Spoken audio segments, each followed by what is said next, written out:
That is a more effective way. That is a more effective way to teach you how to deal with it, and put you in that mixture of total confusion.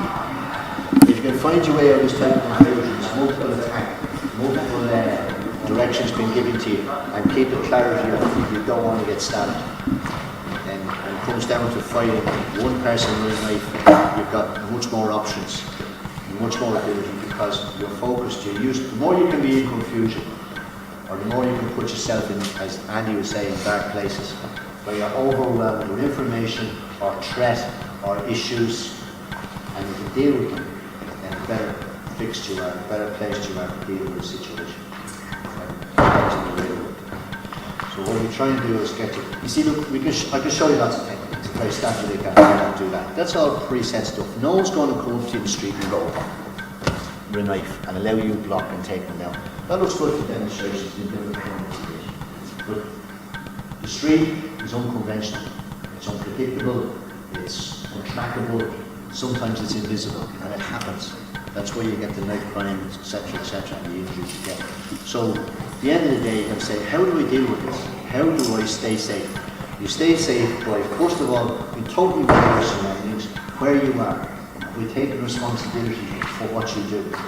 That includes, if you're going to get pissed, listen, by all means, first man to be in the pub with you, don't get me wrong, I'm no pro. But take responsibility for it, make the plan. Going out tonight, I'm going to have a few beers, so how do I work this out? Unless you want to be bravado, unless you want to walk home, unless you want to take people on, then that's down to you. If that's the case, then you're not a professional fighter. Professional fighters don't do that. So, when you're dealing with a weapon, a knife particularly as today is, the more you can stay focused on your cardio and your movement and extreme violence in a very short space of time, in a short area, small area, small circles as we call it, then that's your best chance of, well, it's your second best chance of escape.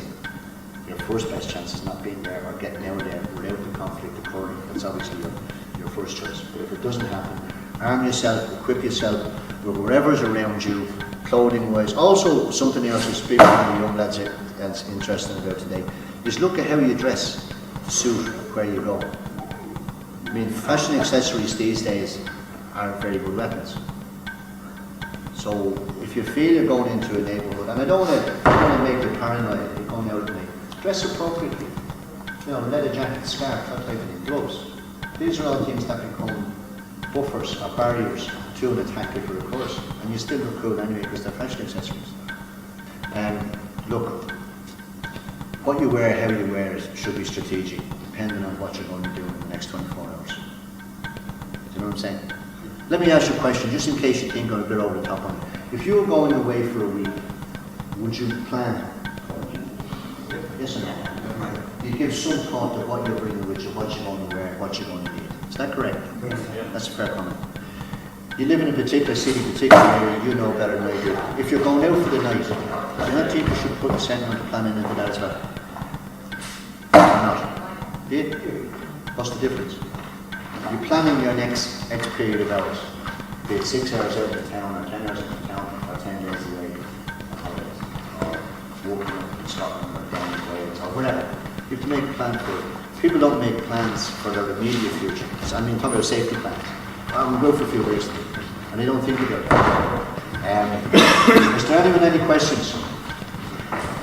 Okay, let me just try and recap very briefly what I tried to bring to you here today. First of all is the understanding of how dangerous there is to face someone with a bladed rat, how easy it is for you to be cut, and how serious it is, particularly for Mr. Stephen. If you are cut, what happens, and the potential of death, fatal injury, massive serious injury, etc.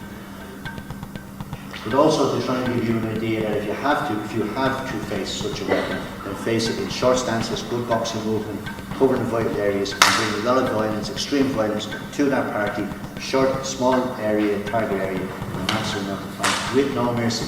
You cannot show mercy. Don't hit someone once and step back to look and see what your handiwork was like. Hit him, hit him, hit him again, hit him again. Don't be tempted to throw kicks and punches. Use your feet for movement. Your feet have become wheels for movement. That's what the feet are for. For moving you from one place to the other, while your upper body does the work. Your cardio. Try and get yourself into a situation where you're used to confusion, you're used to changing stuff, you're used to different scenes happening very fast, hence the last exercise. So your brain is able to take all this in without freezing up, and you still stay focused on the main event. So you had your push-ups, your sit-ups, your squat thrusts. That's all the peripheral stuff, just to confuse you, just to get the heart racing, and then back to fight, back to fight.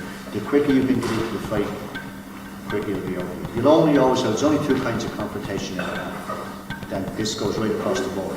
The confrontation that comes to you, or the confrontation that you go to. They're the only two kinds of fights you'll ever have. They're the only two possible. And there are two distinct, different mindsets. The confrontation that comes to you, you may not expect it, you may not want it. So you have a certain mindset. The confrontation, by definition, that you bring to the other party means you do want it, because you brought it there in the first place. That's a different mindset. So consider those type of things, because that's what makes the style of the fight. Are there any final questions? Any divergent opinions? Anything you don't understand? Don't fight the blade if you don't have to.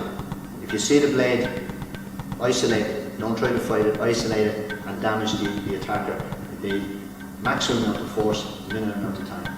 Stay on your feet, stay focused. You may well survive. You will be cut. So expect to be cut. You will be cut. Somewhere in this balance. Murphy's Law. Murphy's this Irish guy always turns up and does something. You don't want to runs in the Irish, you know what I'm saying? But you expect to be cut. And if you're cut, accept it. Accept it straight away. Because once you accept it, you're going to maintain to some degree, your heart rate. If you don't accept it, you get worried about it. If you get worried about it, you'll breathe faster. If you breathe faster, you'll bleed faster. You'll come out through the hole, or the slit, or the gap, or the slash faster.